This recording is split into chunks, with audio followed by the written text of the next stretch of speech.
Hello, this is Brighton TV and this is a match preview for Brighton vs Newcastle. And of course, last week vs Burnley, we played amazing but ended up conceding a 90th minute equaliser, which is so frustrating. But if you look on the bright side of it, we had 3 injuries to Trossard, Bernardo and Montoya. And of course, on paper, if you look at them 3 injuries and our record vs Burnley as a whole, a point is a really good point, and hopefully that point will do really good throughout the rest of the season. And against Newcastle, we have a very good record versus them in the Premier League, winning 2, drawing 2, we've not lost. But of course, this game has very little goals. In the Premier League, with 4 games, there's only been 4 goals, 2 1-0 ones, and 1 1-1-1, and then another 0-0. So I wouldn't expect that many goals for a match like this. And overall, Brighton vs Newcastle, in our last 10 overall league matches, we've only lost 2, winning 4, drawing 4 versus Newcastle.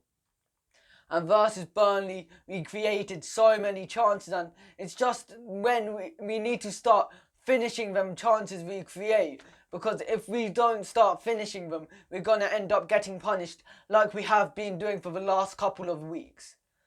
And Newcastle, after seeing their game against Liverpool played really well, but Newcastle didn't play badly at all. They scored versus Liverpool and played really well, so Newcastle will definitely be a threat to us. And who would I play in this sort of match where I think we definitely need 3 points? 3 points can go very big in a match like this where it all matters. Down at the bottom where you could argue that both teams are struggling, may come near May. But hopefully it isn't like that for us. Hopefully we pick up the 3 points versus Newcastle. In goal, I'd pick Ryan. I saw a lot of criticism of Ryan recently, and I don't think he's deserved it. For our goal, he did an amazing throw to Webster, who ended up driving forward, which resulted in the goal. Ryan did a lot in the build-up of so many of our attacks, but of course he didn't save their one shot on target. But if you look at their shot, that shot was unstoppable. I don't think many keepers would end up saving that.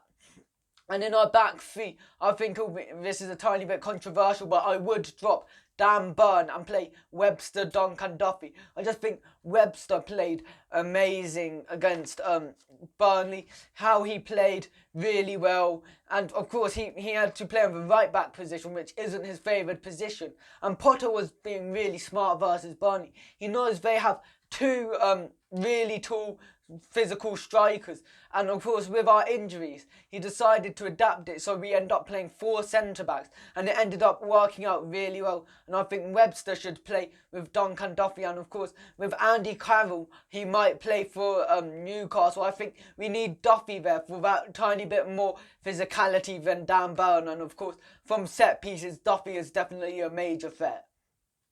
And on the left wing back, I think March, he plays so much better on the left wing back than the right wing back. And of course, with Montoya coming back from illness, I think Montoya must start on the right wing back and then play Marching on the left. And in the central midfield, I play Stevens and Fopper. They didn't play badly versus Burnley. They dominated the midfield, so I think them 2 definitely should start again. And in the front 3, I think Malpai should definitely start after that goal, and I just think he gave us a lot more fluidity in the attack and a lot more pace.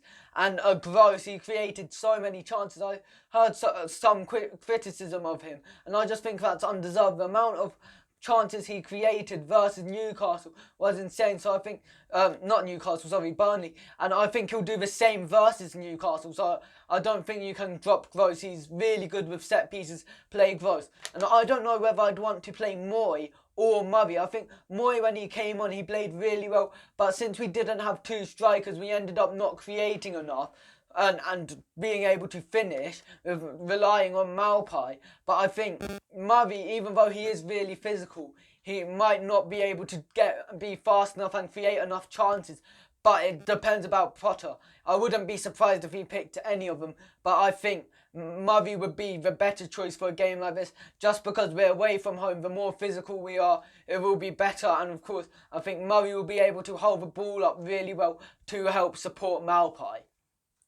And my score predictions for this match, I think it will be a very low scoring game. I think it will be 1-0. I think Malpai will score. I think we'll get a second win of the season. And I just think Malpai, he'll end up getting a break. He'll somehow score. I think Malpai played well versus Burnley. Murray played well. But since this game doesn't really have a lot of goals, and I don't think we'll be able to take enough chances. But I think our defence will be good enough to end up keeping a clean sheet. So I think it will finish 1-0. Don't forget to like and subscribe to Brighton TV and follow us on Instagram.